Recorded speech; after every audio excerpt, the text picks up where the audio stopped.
हाल ही में माननीय निर्मला सीतारमण जी ने वित्त वर्ष 2025-26 का बजट देश के सामने पेश किया और हम कह सकते हैं ये बजट भारत को विकसित भारत बनाने की दिशा में ले जाने के लिए बहुत अहम रोल अदा करेगा। और जो संकल्प माननीय प्रधानमंत्री जी का है कि 2047 में या उससे पहले भारत एक डेवलप्ड नेशन के रूप में, एक विकसित भारत के रूप में बनकर उभरे, और बहुत सारे पहलुओं को उसमें ध्यान में रखकर बजट को लाए हैं। अगर आप पिछले 10 वर्ष मोदी सरकार के देखेंगे तो पहले दिन जो मोदी जी ने कहा था वो पिछले 10 सालों में करके दिखाया। कहा था गरीब की, मजदूर की, महिला की, जवान की, किसान की सरकार होगी, वो करके दिखाया। 25 करोड़ गरीबों को गरीबी रेखा से पिछले 10 वर्षों में बाहर निकाला है।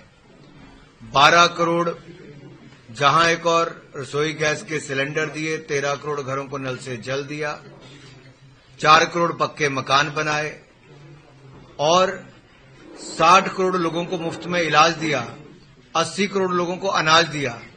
तो इस बजट में मध्यम वर्ग को एक बहुत बड़ी राहत दी, जो किसी ने सोचा नहीं था, जिसके अनुमान तक नहीं लगाए गए थे। उस सोच से भी ज्यादा बढ़कर नरेंद्र मोदी जी ने 12 लाख रुपए की आमदन तक जीरो टैक्स कर दिया, जीरो टैक्स। और एक कारण आप देखिए, कांग्रेस की सरकार थी तो 2014 तक भी 2 लाख रुपए की आमदन के बाद आपको टैक्स देना पड़ता था।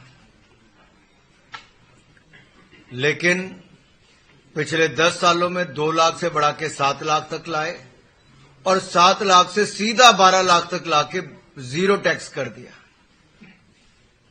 यानी कि अगर आप हर महीने 1 लाख रुपया कमाते हो तब भी आपको कोई टैक्स नहीं देना पड़ेगा।